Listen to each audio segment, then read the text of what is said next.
Happy Thanksgiving weekend, everyone. Thank you for clicking on this and watching. Hopefully it'll be quick, maybe 15 minutes.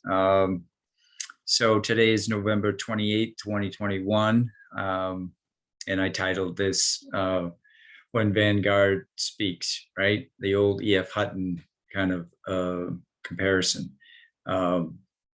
So anyways, I wanted to show you a little bit about them. So I'm going to share my screen.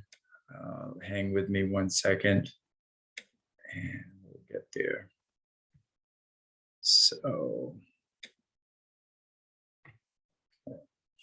who is Vanguard? Vanguard is the largest provider of mutual funds. They're the second largest provider of ETFs, exchange traded funds. So they're huge. There's $7 trillion under management in global assets as of January of 2021, potentially more than that now, but regardless, very large, big player.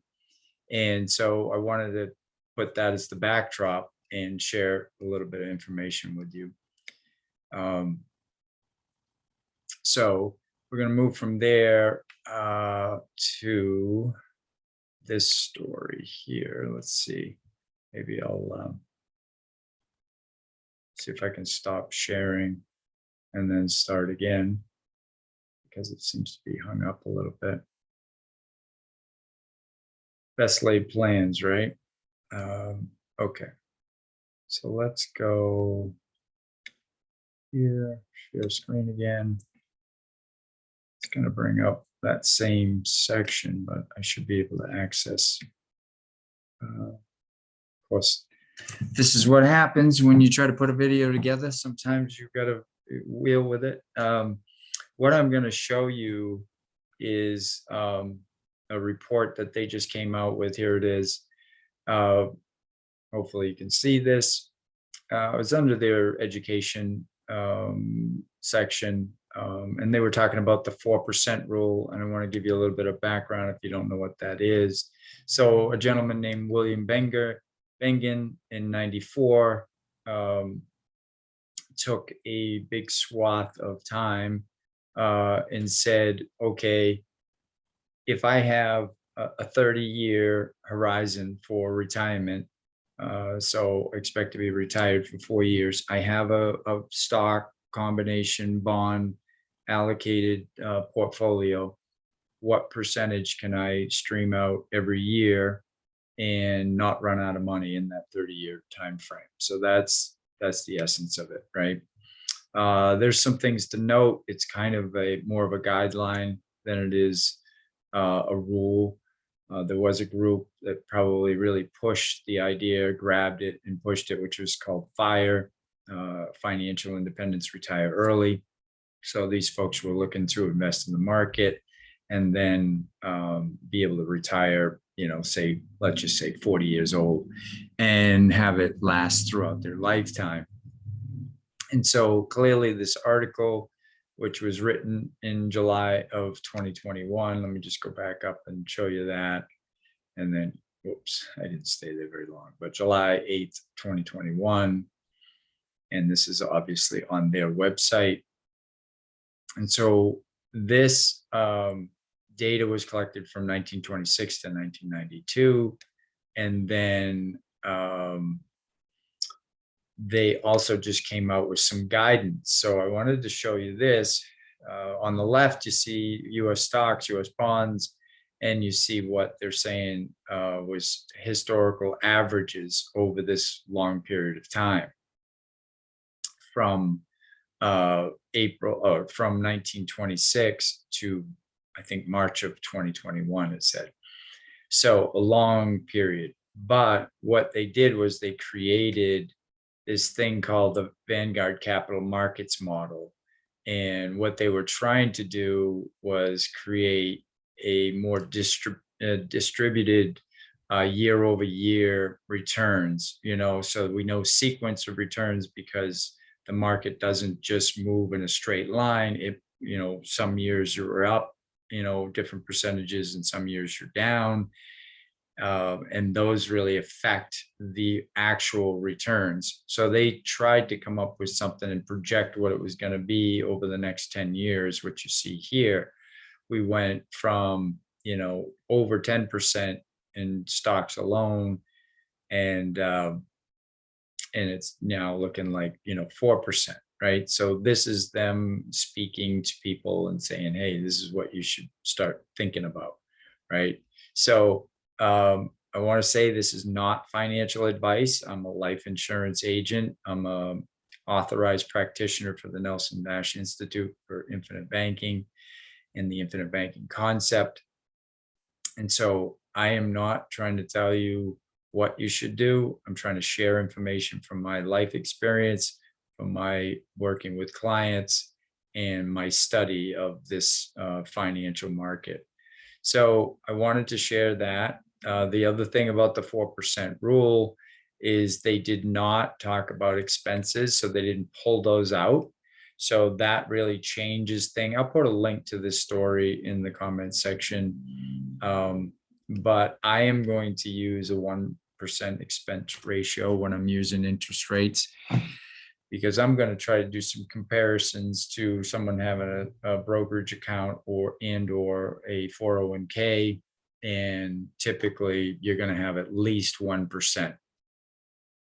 I did a video a few weeks back that started out with "Don't miss this one," and it shows the rates for the S&P and the S&P Spider, which is the electronically traded fund for the S&P.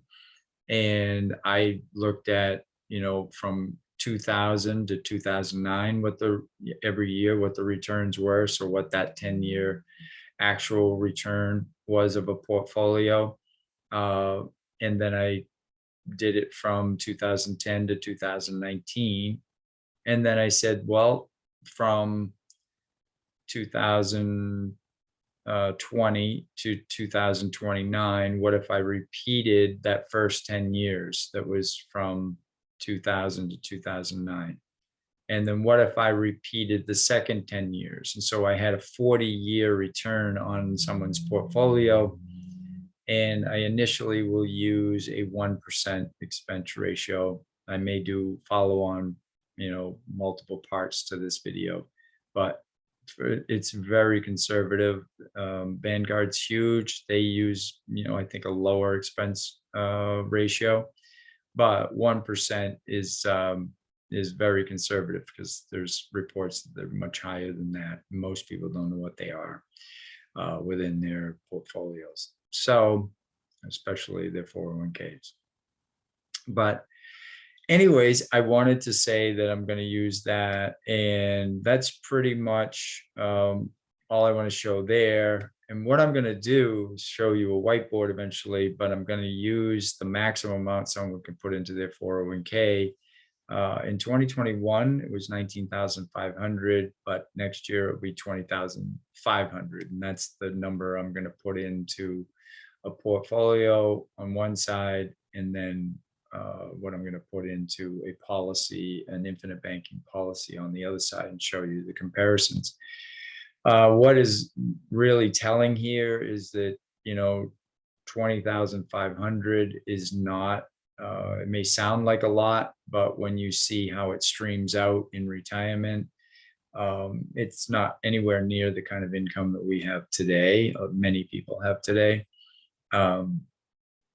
And so I wanted to point out here that, only 13% of participants maxed out their 401k in 2017, and it was very similar in 2020. So, you get to see that only like 7.5% of the people, or, 7.75% of the people that are actually,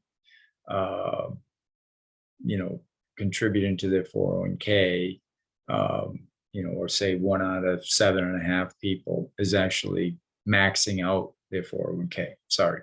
So again, that's quite telling. Okay, I want to move to another screen, and I want to give a shout out to my friend and colleague Don Warnke, Warnke, excuse me, Warnke. Don is based in Alabama. He's a securities broker. He's also a life insurance agent, and he shared this calculator that Vanguard has put out there. And this helps in this idea of what amount you can stream out and still not run out of money. So by default, yeah, how many years should your savings last? We're going to say 30 years, which is what the 4% rule was based on. And you can move this around, but by default, it was 30 years, and we'll just keep it there because it does make sense. And that's what I'm going to portray going forward. Now, it allows you to then put in, and move in $50,000 increments. But what does your savings or your investment portfolio look like balance wise at the start of retirement? And then how much do you plan on spending each year? So again, you can change these numbers, but this was the way, when you first log into the site, this is, again, you can find it. Maybe I'll get it in the comments where you can find it. But then they allow you to move your allocation around too. And again, this was default 50% stocks, 30% bonds, 20% cash. And then I can just hit run simulation. And we'll scroll down and they'll say, so what is the probability that you won't run out of money in 30 years if you were streaming out that 45,000 from that $1 million portfolio? That means that 17% chances that you won't make it, which is not really good. Of course, people like to use the analogy of you're boarding a plane and you ask the pilot, what are the chances are that we're going to land safely? And they would say, well, there's a 17% chance that we won't, an 83% chance that we will. How many people would board that, plane? And that's the facts. That's what we do, is we're really gambling, right?